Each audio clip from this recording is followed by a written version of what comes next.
আসসালামু আলাইকুম গাইস, কেমন আছেন? আশা করি প্রত্যেকে সবাই ভালো আছেন। ভালোবাসার শক্তি নাটকটি আপনারা যারা যারা দেখেছেন অবশ্যই কমেন্ট করে জানাবেন, কারণ নাটকটি অসাধারণ হয়েছে। কারণ নাটকটিতে অভিনয় করেছে অনেক অনেক ক্ষুদ্র শিল্পীরা, তারা অভিনয় করে যাচ্ছে, অনেক অনেক এগিয়ে গিয়েছে, তাদের জন্য সাপোর্ট রইল।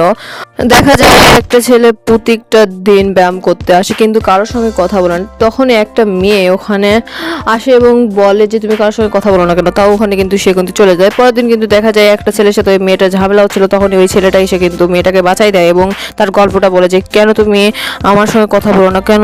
ও বলে যে আমি প্রতিটা মেয়েকে ঘৃণা করি, আমি আর বিশ্বাস করি না প্রতিটা মেয়েকে, কারণ আমার একটা মেয়েকে ভালোবেসেছিলাম। তার বাবা আমাকে বলছে একটা পুলিশ একটা ডাক্তারের চেয়ে আমি তোমার মতন একটা ছেলেকে বিয়ে দেবো। এই কথা শোনার পরে কিন্তু সে কিন্তু চলে যায় এবং তার ইচ্ছা ছিল সে পুলিশ অফিসার হবে, কিন্তু সে কিন্তু পুলিশ অফিসার হইতে পারেনি তার বাবার টাকার জন্য। তো বন্ধুরা, সে অপ্রাণ চেষ্টা করে যাচ্ছে। এখন এখন কিন্তু সেই মেয়েটা কিন্তু বুঝতে পেরেছে এবং সেই মেয়েটা কিন্তু তাকে প্রপোজ করে দেয় এবং সেই মেয়েটা কিন্তু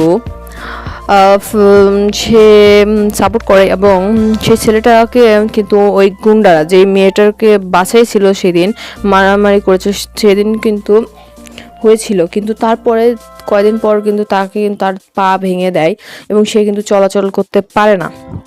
যখন চলাচল করতে পারেন সেই মেয়েটা আসে এবং বলে কি হয়েছে ওর ওর বাবা মাকে জিজ্ঞাসা করে এবং কান্নাকাটি করে। তাকে কিন্তু অনেক সাপোর্ট দেয় মেয়েটা এবং সাপোর্ট দেওয়ার কারণে সে হাঁটতে পারে না, কিন্তু অনেক চেষ্টা করে হাঁটতে পারে এবং সে যখন জানতে পারে যে ওই মেয়েটার বিয়ে ওই ছেলের সঙ্গে, তখন কিন্তু মারামারি হয় এবং এবং আর হচ্ছে ওই মেয়েটার ওই ছেলেটার সঙ্গে যখন মারামারি হয়, তারপরে যখন ওরা পালাই যায়, ছেলেটা যখন মেয়েটাকে নিয়ে পালাই যায়, তখন তখন কিন্তু ওই ছেলেটা কিন্তু কোথায় থেকে আসে এবং রাতের বেলা এবং ওর বাবা ওই মেয়েটার বাবা কিন্তু ওকে গুলি করে। তো বন্ধুরা, নাটকটি অবশ্যই অসাধারণ হয়েছে, অবশ্যই সাবস্ক্রাইব করে পাশে থাকবেন।